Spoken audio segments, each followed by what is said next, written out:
Robin Hood Radio and the Robin Hood Radio Network is proud to present Leonard Lopate at Large, lively hour-long in-depth discussions providing overviews and context to topics usually covered in partial measures. His guests include leading thinkers, scientists, artists, economists, farmers, historians, authors, and politicians. Mr. Lopate is a Peabody Award winner whose numerous honors include 3 Associated Press Awards and 3 James Beard Awards.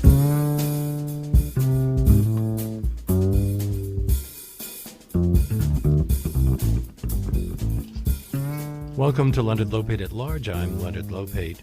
Leonard Alfred Schneider's outspoken brand of humor often shocked his audiences, and his use of 4-letter words led to numerous arrests for obscenity. But after his death in 1966 from a drug overdose at the age of 40, he became a symbol of free speech for many, and his work has influenced generations of comics since. He's now being brought back to life by playwright and actor Ronnie Marmo in a show directed by Tony Award winner Joe Mantegna called I'm Not a Comedian, I'm Lenny Bruce. After rave reviews and a sold-out run in Los Angeles, it's now on stage through the end of December at the Cutting Room on East 32nd Street. And I'm very pleased to welcome Ronnie Marmo to our show. Joe Mantegna will join us a little later. That's what our hold-up was. He's on the set of Criminal Minds, and it's kind of complicated getting this whole phone connection done. Is he there now? Joe? Well, let's begin with you, Ronnie. Lenny Bruce died 52 years ago. What inspired you to write a play about him now? Well, I got turned on to Lenny in a real way about 12 years ago. Did another show, one-man show, which I was really enjoying, and it's someone else's play. And after learning a lot about Lenny and falling in love, because I loved Carlin, I loved Pryor, I loved those guys, but once I got turned on to Lenny and researched him and you know, fell in love with the guy, I thought, oh God, I really want to tell his whole story rather than just the foul-mouthed comic everybody thinks. And didn't you also narrate the audiobook version of his autobiography, How to Talk Dirty and Influence People? I did. I'm very excited to say I did do that. It was a real blessing, and I narrated it as Lenny, so it's like Lenny taking you back in time. You know? Have people told you look a bit like him? A lot, yes. So I think as I do the play more and more, it's kind of like how you start to look like your dog. You know, it's starting to look like Lenny. You opened the play with his death. Why start with that? Well, I figured, first of all, it was actually Joe's idea. In the original script that I wrote, we were ending the play that way, but Joe said, well, let's bookend it. Let's have the lights come up, and you're dead naked on the toilet, and then you go, oh man, where do we go from here? So I thought it was really kind of puts people right there in the moment, and really kind of starts where it ended, as it were, and I thought it was a really cool visual. And is that how most people remember him, his conviction on obscenity charges and his death from a drug overdose, sitting on the toilet? No, a lot of people, most of the conversations I have with people who've seen Lenny after the show usually talk about, just his dirty words or his obscenity charges. They don't really remember him that way, but I thought, the thing about our play that's so great, Leonard, is that I'd say probably 40% of it, there are things you're not going to find on Google. Like I got them from Kitty Bruce, and there's certain things in the show. So you really learn about Lenny in a way that you just can't find anywhere else. Kitty Bruce is his daughter. Yes, his only living relative and my dear friend. And did she give you permission to use some of the material? Oh, yeah, I couldn't do it without it, of course. She's given me the rights to do this play and these bits in perpetuity for the life of the play. And a portion of the proceeds benefit the Lenny Bruce Memorial Foundation, which she runs and started, and it's a wonderful organization. So did she talk about her childhood? After all, she spent it with him. It's an interesting story that the courts gave him custody. That's despite exactly right. His troubled life, they gave him custody of the child. Well, Honey was in trouble for a marijuana possession charge at that time, and his wife. And so Lenny got custody of the kid, and he did a great job, and yeah, we talk about Lenny all the time. I spoke to Kitty for 2 hours this morning. He describes Honey as the love of his life, but their marriage didn't survive. Well, because there were just a lot of circumstances that took place. But, sometimes love doesn't prevail, but you could still love somebody and everything else around you is telling you to not do it. You know what I mean? You said there was a marijuana charge. She also was a stripper. That might have affected the courts. Honey Harlow. That's where he met her. She was called Hot Honey Harlow. That was her name. And he, early in his career, he claimed that he developed his style working as an MC in strip clubs, and that he didn't care as much about the audience as he did about the musicians in the band, because That's they were exactly right. jazz musicians, and so he would aim his comedy to them, and also developed his improvisatory style based on his love of jazz. It's really cool you know that, because a lot of people don't know how that all happened. And what happened was he was doing impressions. He was a great impressionist and doing jokes. And then one day he was on stage at some dive bar, and he turned around and was making the band laugh. He was telling them stories about his wife and they were like, "What the hell's that?" You know. And then that's why his material is very much like a jazz riff. You know, a lot of his material has a jazz sensibility to it. I saw him perform a number of times, and I remember that he would do a bit. Sometimes the same routine would last 5 minutes or 25 minutes. Yeah, he went off on a tangent, and he would just have fun, and that's the thing about Lenny. Even though occasionally he would do the same routine over and over, it was never the same routine. You know what I mean? He was always exploring within the routine. And I do that on stage, actually, as Lenny. I try to find new things. You improvise it because you're not just following. Here's this guy who always improvised, I thought, and you're playing him from a script. Yeah, exactly. I mean, for the fact that he improvised so much within his material has given me permission to do that, because you can't find it the same way twice, his bits. But I don't go off on terrible tangents, but I'm not going to lie. If the audience and I, if we have a little relationship going, I tend to, go off on a little craziness sometimes. The title of your show is "I'm Not a Comedian, I'm Lenny Bruce." He didn't see himself as a comedian because he kind of grows out of, even though he invents a new form, he grows out of it seems to me, the Borscht Belt comic style, the whole Spritz thing that he did. Well, he didn't see himself as just a comedian. In fact, there were many nights he wasn't funny. On purpose? Well, he just had stuff to talk about. And I don't think he came out and said, "I'm going to bomb tonight." But he thought, rather than telling silly jokes, he would rather talk about the Kennedy assassination or something that meant something to him, or he thought we had to point out or hold a mirror up to society and the hypocrisy. And he and Mort Saul, who also did social commentary, were called sick comics at the time. Sick because they were really representing the counterculture at a time when nobody else was? Exactly. I mean, that's what happens when you're a little ahead of your time. They kill you. I mean, they don't know what to do with you, so they kill you. And he was just a little too smart and ahead of his time. And again, he held a mirror up to society, and he had things he wanted to talk about. And he was born in 1925 as Leonard Alfred Schneider in Mineola, Long Island. That's right. Hello. Oh, we have Joe Mantegna here. Okay. Oh, my God. Thank God. Hi, Joe. Right. So, how you doing? You're taking a little break from Criminal Minds? Well, I'm not really. I'm on the set, and the camera's almost ready, so I got about 5 minutes. So. Okay, well, so let me talk to you quickly. How did you get involved in this project? Well, he asked. You know what I mean? All I can tell you is I love Ronnie. I'd worked with him at his theater company, over 10 years ago, directing a play, and I did a little movie that he approached me with. And so we had a relationship. And then when he contacted me and said he had written a play about Lenny Bruce and he had done all this research on it and asked if I would direct it, I said, well, let me see what you got. And he did it for me. And for me, I'm a firm believer of it. If it's on the page, it's on the stage, and vice versa.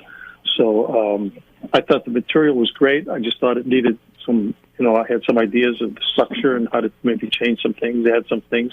Yeah, Ronnie said you changed the structure and started with Lenny's death, which was not in the original script. Exactly. Yeah. I mean, I just felt it was important to make to tell this whole story and to start at the end, make a complete circle, and then come back to the end at the finale. So, in other words, it was, it was just. At least in my head, I thought that would be the most effective way of kind of telling this guy's story, and yet still be able to include a lot of the material he did, and and that ultimately became the play. People often talk about the influence he had on all of the comics who followed him. What about other areas like theater? You have had a long association with David Mamet, a playwright who doesn't hold back on Exactly. four-letter words. You think that he was influenced by Lenny Bruce or some other writers today? Without question. I mean, I think that's just without question, because he was such a pioneer, as is always the case in instances like that with any of the arts, that somebody breaks new ground. In other words, in Lenny's case, caused him to get arrested numerous times, and then ultimately, probably, most likely led to his death. But those sacrifices he made by stretching the envelope, by pushing, the mores of the time, and also just in terms of freedom of speech, it opened the way for so many people. It's obviously very apropos today with all that's going on in the world, and in many instances, I think free speech is being threatened once again. You've had a long career in TV and film. What is it that brings you back to doing live theater? Well, that's where I started. That's where my heart is.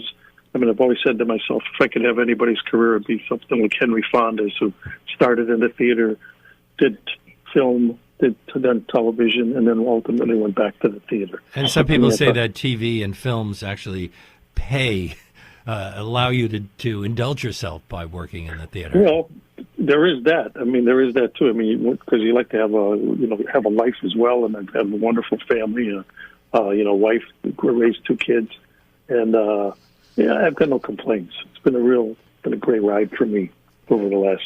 It could be 50 years next year that I've been in this business. So, an Italian guy from Chicago, you did okay, Joe. I did okay. Is doing a show like Criminal Minds kind of like doing theater? Yeah, very much so, especially since I've been working with the same company of people on and off for the last 12 years. So it's very much like the theater company that I worked with out of Chicago, and I've especially enjoyed that aspect of it. Well, how much directing do you actually have to do when the show is the equivalent of a monologue? Stand up, sit down, move over here. I mean, Joe. Well, a lot of it is it's like helping steer the ship. In other words, he Ronnie, I thought, did a marvelous job of writing the material and performing the material. So it's just a matter of, he provided all of that stuff. Now, hopefully, what I did was help guide that ship and say, okay, this is the route you should take. These are the turns you should make. These are the directions you should go with it, and maybe change a few the locations along the way. Like, let's move this here and that over there. And so it's more of structuring. But I think in this case, it's like having a really great ball player. You throw him out there and let him do what he does best. Oh, Joe, you're such a charmer. Listen, please. I am a charmer. Joe, there's people here. Please, there's people here. Don't talk. I got you. Okay, you got to run. I got to run. Thank you so much. Here. Thank you so much. My pleasure, Ronnie. You kill him dead. Great talking to you guys, and thanks for the opportunity. And we'll watch on television. Bye, pal. Great, thanks. Bye. Oh, that Joe, he's really modest. He's a hell of a talent. That's Joe Mantegna. Thank you so much for being with us, Joe.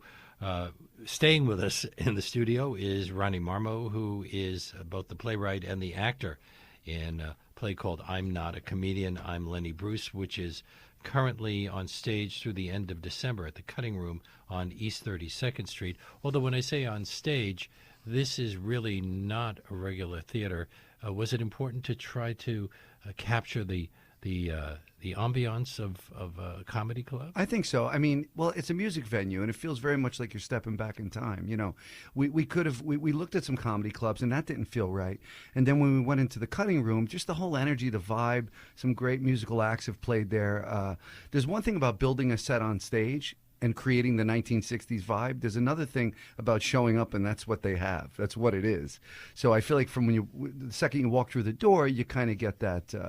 It takes you there, It's a lot more intimate as well. Oh, yeah. It's great. I love performing there. I'm digging it, yeah. Well, it was a big hit in Los Angeles. New York audience is the same. After all, Lenny was basically a New York resident artist, and I think, I don't know how many of the people who come out to see you here saw him when he was alive. Many, and they can't wait to tell me their stories. I mean, it's to answer your question, it's having the same kind of build Los Angeles did.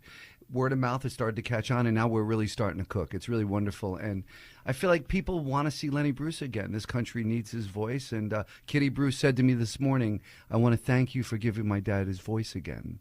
No, and that's what she said. But you don't perform every night. It's not like Broadway theater, Tuesday through Sunday. Well, there are some weeks I do, and there are some weeks that the venue is just kind of busy with other things. So the schedule is a little wonky. You have to go to Lenny Bruce on stage to get the exact times and dates. But last week I did 8. This week I'm doing a total of 9 performances from Sunday to Sunday. So I'm doing a bunch this week, yeah. Lenny Bruce was born in 1925. His name was Leonard Alfred Schneider. I always assumed that it was Leonard Bruce Schneider. He's from Mineola, Long Island, although he lived in other parts of the area. And he used his Jewish background as material in his acts. Yeah, well, he was very funny. He was a very funny man. But, the thing is he liked to kind of discuss every religion. And he really believed, like, how can one be right and one be wrong? Which got him in trouble. Well, the original thing that got him in trouble was in Chicago. He did this bit called Religions Incorporated. And it had no dirty words in it, but he offended some Catholic cops. And next, he was in jail because he made the Pope Jewish, and it was very funny. And it was about the commercialization of they had religion. They had an office on Madison Avenue. Every religion is selling stuff. The Jews are selling mezuzahs. The Catholics are selling all sorts of Exactly. It's brilliant. But, but Lenny, listen, he may have seemed like a big rebel, but the truth is he believed in the justice system. He believed in everything. He just wanted to discuss it all. He wasn't, completely against the establishment. But he also threw in details that you normally wouldn't hear from a comedian. He'd gotten tattooed when he was in the Navy, and one of his bits involved not being able to be buried in a Jewish cemetery because of the tattoos. Right. That's right. People always ask me, did Lenny have tattoos? You don't cover your tattoos? I say, yeah, he did, actually, which saves me the trouble, Now, his parents divorced when he was very young. Mm-hmm. His mother brought them up? His mother brought him up, and he was an only child. And she was also a comic. She was a lot of things, Sally Marr. She was a larger-than-life woman. And a dancer, an actress, everything. Comedian. All those things. She cleaned houses. She did whatever she could to put food on the table. And Lenny idolized his mother. And, in fact, when he started out, he imitated her entire act, word for word, until he kind of found his own voice eventually. And did she encourage him to go into show business? Oh yeah, she didn't. I mean, she was incredible in terms of like a very open-minded mother, especially of the time. Not a lot of ladies were. He had the perfect mom to celebrate him. You portray him emceeing one of his mother's shows. Did that really happen? Was that his stage debut? Yeah, that was the first time he was on stage. I took that right from his autobiography. How old was he? It was 1947. He was born in 25, 35, 45, so 22 years old. And that was the first time he stepped on stage, and he really wanted to do it. And then when he got to the mic, he got really nervous, and he went and threw up, and it was a whole thing. And then he got that first laugh, and it was addiction. Well, he said it was akin to a heroin high. Oh yeah, I do that in the play. You'll see if whoever comes out and checks it out. So he, of course, later there was real heroin. Yeah, it was a time of drug abuse, especially in the took jazz his life. world. Yeah, it took his life. Although Phil Spector said Lenny Bruce died of an overdose of the police, so that was his theory. Well, Phil Spector's in jail right now. Well, you want to laugh? Phil Spector and Robert Blake were two of his dear friends. And I used to have a bit in the play where I said, Blake and Spector, what happened? And then I would say, oh, I should have picked my friends a little bit. But I thought it was a lot of people don't know who they are now, the younger generation, so I took it out. But I actually spoke to Robert Blake about Lenny, and he has a whole conspiracy theory about Lenny's death that is completely off the wall, and I spoke to him for an hour about it. Because many people think that it wasn't an accident that he died. That he committed suicide. Well, Blake thinks he was murdered. Blake thinks he was murdered. So that's what Robert Blake thinks. So I don't. By George Soros, probably.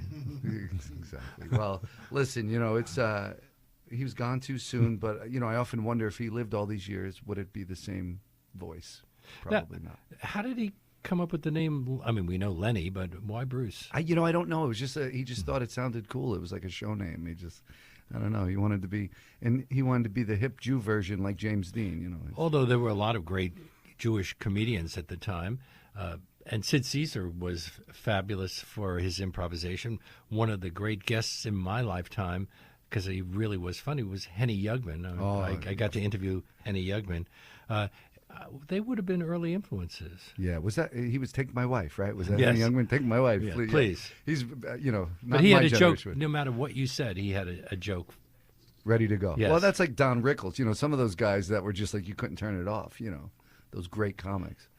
When did he begin introducing political and controversial material? Well, I'm not. I don't know what came first. The chicken or the egg. I feel like it happened when he started to get arrested for saying what he believed he had a right to say. I mean, he talked about how, if you go see a stripper in a club and you pay for that in a private location, that's legal. But if people pay to see him, that's not legal. He had a whole beef with the hypocrisy of that.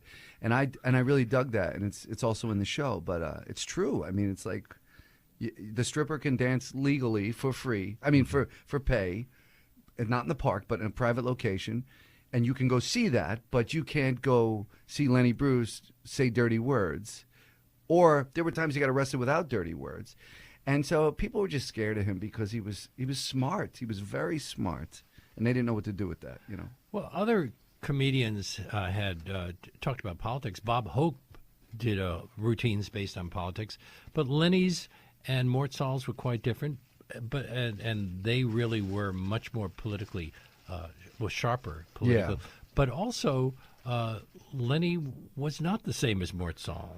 No, and he was the first guy to come on stage. Were they aware of each other? Yeah, for sure. They absolutely were aware of each other. But he was the first guy to come on stage with a newspaper and say, so listen to this. He would give you a 15-minute story about what happened when he went to get a pack of cigarettes earlier and got the newspaper. And he'd go off on a tangent for 15, 20 minutes. And so he was the first guy to do that. And so we could say people like Colbert and Kimmel are still doing some version of what Lenny Bruce I wrote said. Colbert a note yesterday, a personal note. I hope it's his right address because I really feel like he is, in many ways, Lenny Bruce today. And all these guys are. Colbert, I mean, I think every night he gets to do his opening act on his show because of Lenny Bruce. And Lenny Bruce did obviously feel strongly about political issues, civil rights, and free speech. Absolutely. Because he was making a point of saying some of those things. Yeah, I mean, there's a very famous N-word bit that Lenny did that is really controversial then, and it's probably more now, quite honestly. And I do it in the show. He said that if you said the word a lot of times, it lost its power. But what happens in the show? Do people get uneasy? Yes, it's really interesting. I've had people walk out. I've had people stand and applaud, and I'd have people staring at me like, I don't know if they're going to kill me or. But it's my personal mission to then win them over the rest of the show. But I think once they fall in love with Lenny, whether they disagree with the bit or not, once they understand his intention, I think that they find peace with it and understand that even if they completely disagree, he had good intentions. It wasn't just the N-word. He also said kike and wop and a few others. Well, he started with the N-word, which was the most shocking one for obvious reasons, and which is right. And then he went on to say kike and wop. And Tony Bennett came the other night, and when I did the bit, I gave him the wop line, and he went crazy. Tony, he was out of his mind. You had to see I broke his chops the whole friggin' show. Can I say friggin'? Yeah, you can. Okay. So I say it a second time. We'll get to what you can. Well, we won't say what you can't say. My guest is Ronnie Marmo. His show is called I'm Not a Comedian, I'm Lenny Bruce, and we will continue this show, Leonard Lopate at Large, on WBAI in New York, 99.5 FM, right after this. Lenny Bruce is dead, but it is arrested time. He just lied away the world and way beyond his time. Never robbed any churches.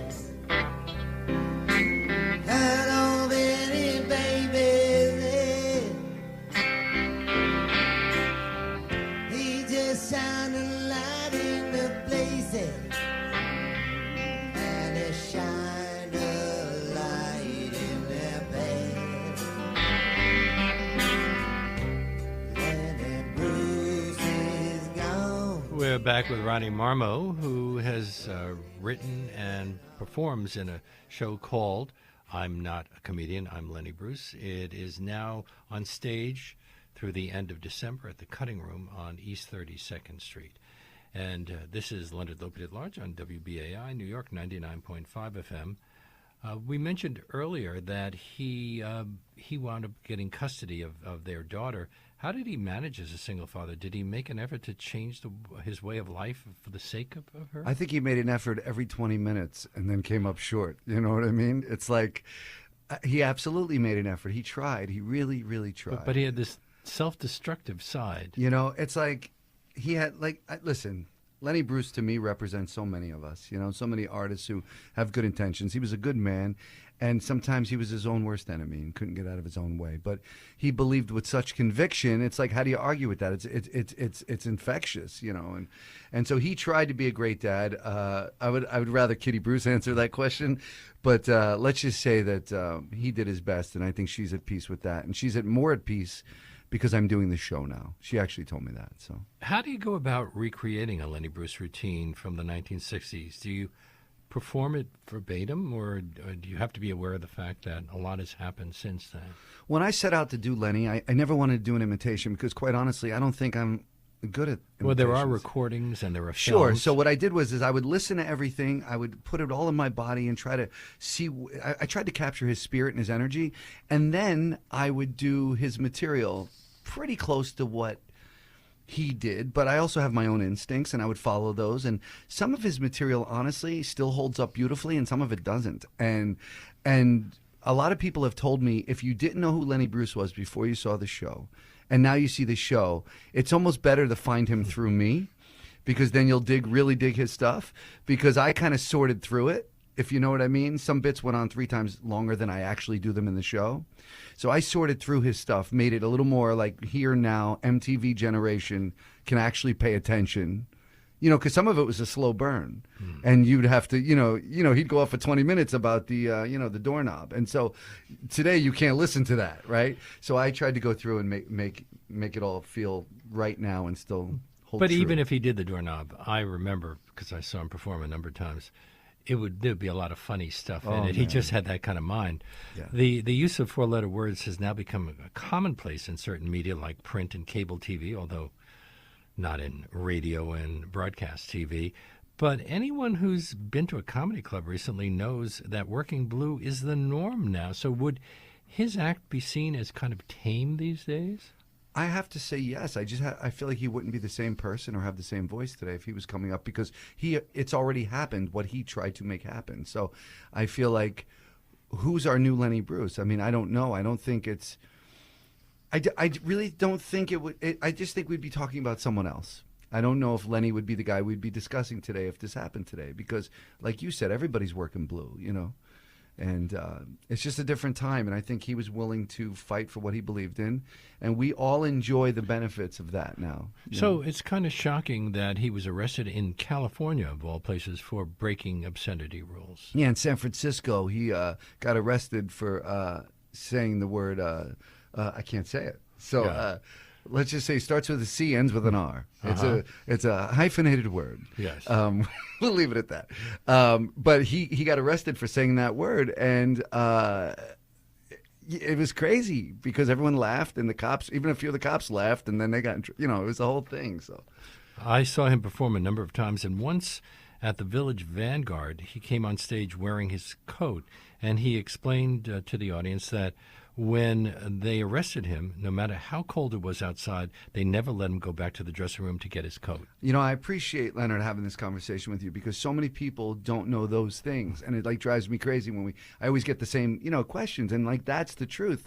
Lenny performed in his raincoat because he was afraid to be cold in jail, and they never gave him a chance to get his coat. And they, so that's so cool, that, and that's true. And I almost did that in the show, and I decided not to do it because it just kind of ruined the flow. But it's something I still daydream about putting in the show. But Joe, my director's a tyrant. Joe Mantegna's a tyrant, and you can't speak to him. He's So he did that raincoat. You see, I thought it was a special night. He did that raincoat bit every night. Once he started getting arrested on a regular basis, he wore the raincoat. Did he assume that there were police officers in the audience? Well, there pretty were. Much every show? One night, the cop said, "If you say one dirty word on that stage tonight, I'm going to lock you up." And he took the microphone and 50 feet of cable, and he went on the sidewalk.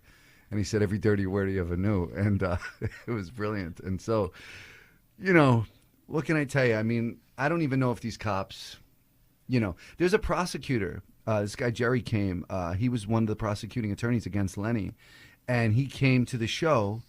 And I hope he apologized. He apologized. He dropped the case because he thought Lenny Bruce was hysterical and it was wrong. And now we've become friendly and we're in touch. But Well, Lenny was convicted of obscenity in '64, sentenced to 4 months in Rikers. Did he spend any time in No, he died out on appeal. He did not do the time. But how ridiculous is that? I mean, for your words to be sentenced to prison. In fact, I have this He was idea. just 40 years old. 40 years old. I actually have this idea. I'd like to do the play for the guys on Rikers. I'm serious. I thought it would be interesting to go up and see if I could work that out where I get to do the play on Rikers where Lenny would have served the time for that and have his inmates enjoy that. And they do performances at Rikers. Yeah. So, Yeah, I'd like to do it. It's just it's a new idea, and I'd like to pursue it. in his final years, his act became less funny and more desperate sounding. I remember seeing him, I think it was at Town Hall, and pretty much all he did was talk about legal issues. He sounded like he was studying to become a lawyer. He read his transcripts. I mean, he fired everybody. He had the biggest lawyers in the country, and he fired them, and because he thought he just knew better, and they weren't fighting for what he wanted to fight for, and so he was very, very, very tied up in his legal jargon, and that was it. I mean, that really consumed him. And Did he see it simply as a First Amendment issue? Yeah, it was First Amendment for sure. He thought he should be able to say whatever he wanted to say, and he fought it to the Supreme Court, and he lost. Do you think if he had lived, his conviction might have been overturned? Governor George Pataki actually pardoned him in 2003, a little after the fact. Yeah, it was a little late, but my understanding is that's the only pardon in New York history. I don't know if that's true or what, but he apologized to Lenny Bruce and said, you did have a right to say whatever it is you wanted to say. So I don't know. I don't know if it would have been overturned. Sadly, he didn't have the option to do that. So. Well, Governor Cuomo is not going to pardon Paul Manafort. I can guarantee you that. You end the show with clips of comedians, Richard Pryor and George Carlin, who have been seen as his direct heirs. I think you probably could have come up with a list of 15 or 20 comics. Chris Rock. Well, Chris at one point Stephen was going to be in the show. Colbert. Yeah, the thing is like, where do you stop? I picked the obvious ones. I picked Carlin. I picked Pryor. Well, they both cited him as a major influence. Yeah, and Carlin, in my opinion, and I love George Carlin. Let me be clear before I say this. It's like I feel like his career wouldn't have looked the same had Lenny lived. Because I feel like he took over for Lenny. I think it gave him an identity. I mean, he was funny and had his own thing going. I love George Carlin. I saw him live like 10 times. I love George Carlin. But I do think, the more I think about it, like, would his career looked exactly the same if Lenny lived? Probably not. His 7 words you can't say on TV routine seems like a direct descendant of Lenny's act. It feels that way. And that's what we do in the show, by the way. I don't want to give too much away, but well, he passes the torch. Yes. There's a WBAI connection, because if that routine was broadcast on WBAI and a listener complained and it wound up going to the Supreme Court, and the Supreme Court decided against free speech in that case, and to this day we can be fined if we use any of those 7 words. So I shouldn't use them. You should not use them, please. Thank you for stopping me. They were just going to stuff flying out of my mouth. That's crazy to me. It's really I can't believe that's the reality. But do you see young comedians also beholden to him? Yeah, I think a lot of young comedians don't even know who he is, which scares me, and I try to make sure they do. But I do think people understand, what he was for them and what he did for them. So, well, you mentioned that many people in the audience saw him and want to talk about it. What about younger people? Do they see this as a revelation when they talk to you about him? They do, and I love to watch the light bulbs go off in people's eyes when they see the show, halfway through the show, like, oh, I had no idea. And realizing it was 52 years ago that he died, so it was even before that. Yeah, right. And so we are trying, like, our obvious audience is people, who saw Lenny, loved Lenny, so they're an older crowd. But we are really working hard to make sure the millennials and people under 40 really get hip to who this guy was. And so it's really a turn on for me when people come and they're young and they get inspired, and some people come back over and over. So. No, I asked you this before, but I'm still not sure I got the real answer. The show ran with great success in Los Angeles for several months before you brought it to New York.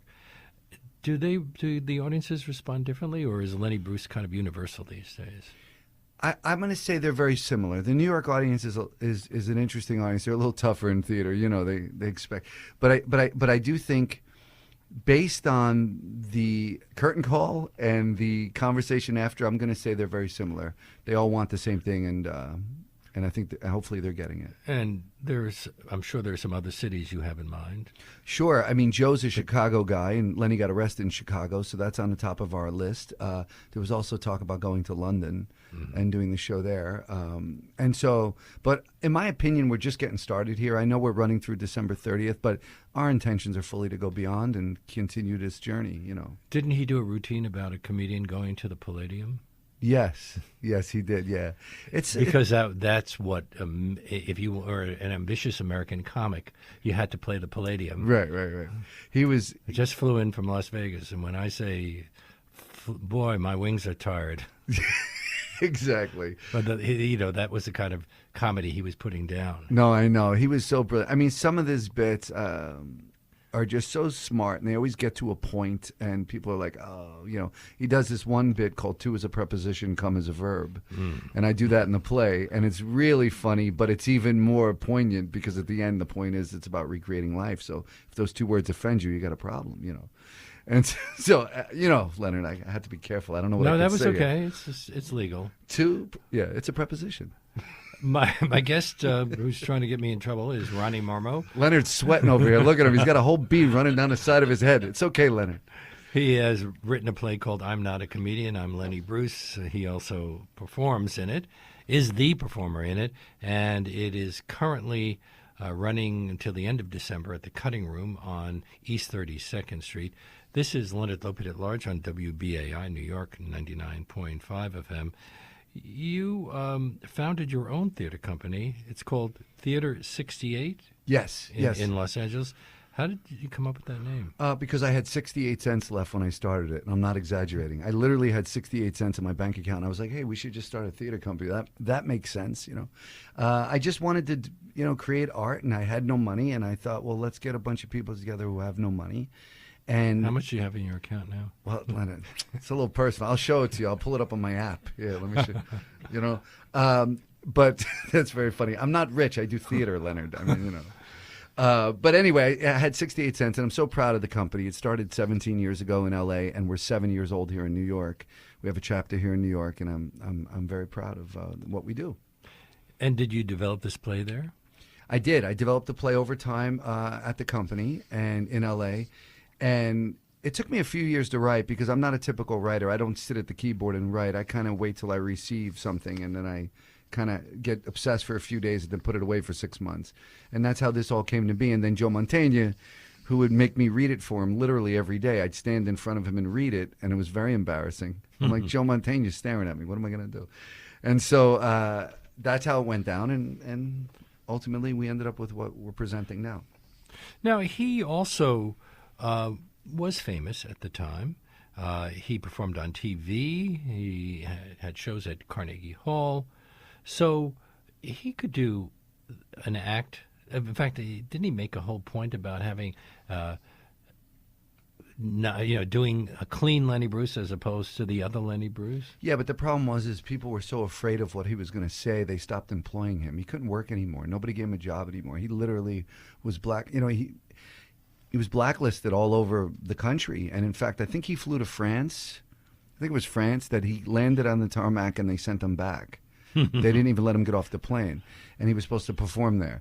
And so everyone was like, oh, my God, Lenny Bruce, I can't, And so it became that. And so he no longer no one trusted what was going to come out of his mouth. And now on French TV, you can say all of the French versions of the words that we can't say here. Yeah, no, it's crazy what this, he became an example. There were other guys doing this, Red Fox. There were other guys, Dick Gregory, who's one of my favorite comics.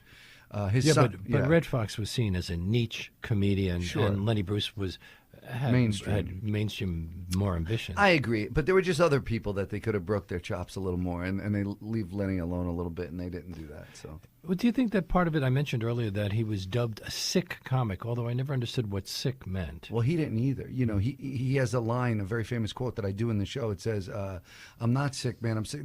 He says, "The world is sick, and I'm the doctor. I'm a scalpel with a surgeon for." I'm a surgeon with a scalpel for false values.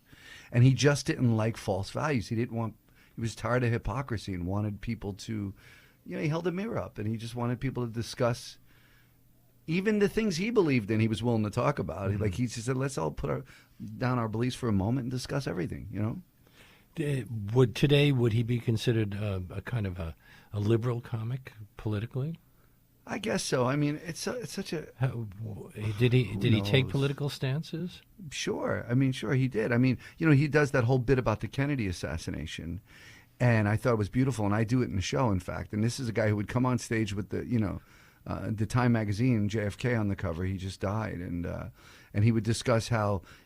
This was a horrible image of Jackie Kennedy leaning forward to get out of the car because we're telling our daughters, he would say, we're telling our daughters that if they run to save their butts, then they're not good women.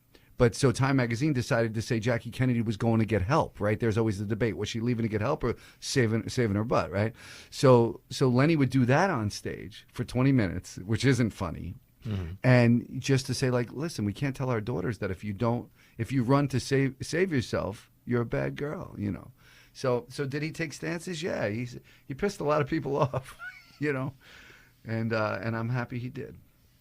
A portion of the show's proceeds go to the Lenny Bruce Memorial Foundation. What does it do? The foundation's really cool. I'm on the board now. Kitty Bruce asked me to join the board. And what we do is we send people to rehab for drug and alcohol addiction who don't have money to go to rehab. And we've already saved, there was one young kid who was a heroin addict. We sent him through a long treatment just because of the show and all the money we raised. And he's now clean and sober for like 9 months. And so we're trying to get recovery to people who don't have the means, or because sadly you sometimes have to pay to find recovery, and so that's what we're doing. If you go to lennybruce.org, I really encourage it because we have these really groovy T-shirts that are cool and they're $30 and they're soft and have Lenny on the front and great quotes on the back, and every dime goes to the foundation. There's not a dime that doesn't. So if you're looking for a Christmas gift, there it is. I wonder how he would comment on the current discussion of the opioid crisis, considering the fact that you need something like the Lenny Bruce Memorial Foundation to help out. We talk about how terrible it is, but then we don't do much to help the people involved. Isn't that always the case? I saw a 60 Minutes report on a pharmaceutical company that charges hundreds of dollars for something to save somebody who has OD'd.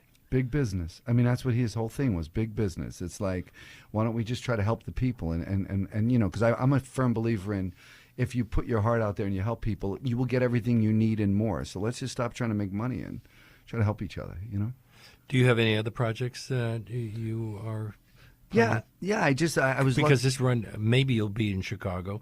I don't think that they're going to invite you to Columbus, Ohio. I don't know. You never know. I do see this thing actually touring some colleges. I think some of the college kids would like to see what Lenny Bruce had to say. But, I do have other projects going on. First of all, my theater company means the world to me, so I'm constantly nurturing both coasts and producing plays.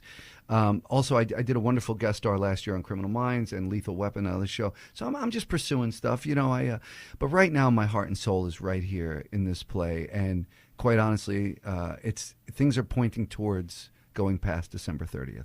So we're in New York. We want to just continue, and I want to make sure everybody sees it who wants to, Have I left anything out in looking at Lenny Bruce as you see him? I just think, I think he was misunderstood in a lot of ways. People automatically go, oh, the foul-mouthed comic. But I just think there was so much more to him than that. He was an artist. He was a father. He was a husband. He was a satirist. He was he was a poet. He was everything. I mean, he really influenced everything. But I don't remember him as, he was called a foul-mouthed comic, but he made a lot of records that sold quite well. I had a bunch of them in my vinyl collection. I heard a few from my parents. I would overhear a few of them.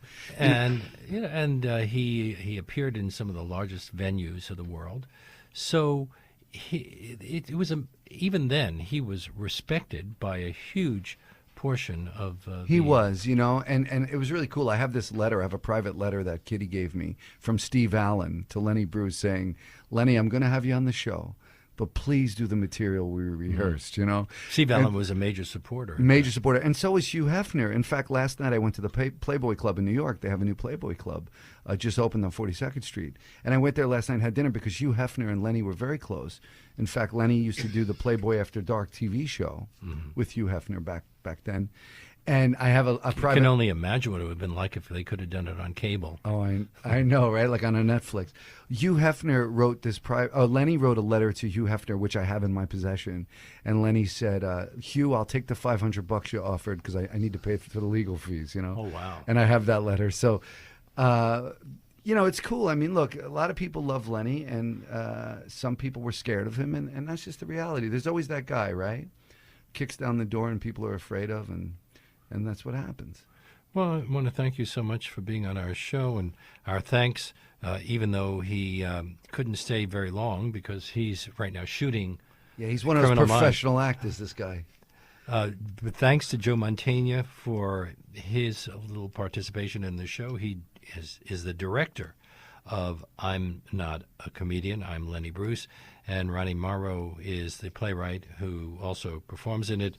It is currently running through the end of December at the Cutting Room on East 32nd Street. How do people find it? LennyBruceOnStage.com. You go to that, you'll check out everything. Lenny Bruce on Stage, and that's where you'll go find it. I hope to see you there. It's an important show. It really is. And that brings us to the end of our show. My great thanks to Ronnie Marmo and Joe Mantegna, to Barbara Kahn, who produced today's segment, to my producer Jesse Lent, who was at the audio controls today, and to Charlie Morrow, who composed our theme music. Leonard Lopate at Large comes to you on Saturdays at 4 and Tuesdays at noon. You can subscribe to Leonard Lopate at Large podcast on iTunes and by clicking on Robin Hood Radio's archive program site, which is robinhoodradio.com. You can also check out Leonard Lopate at Large Facebook page. We hope to see you next week.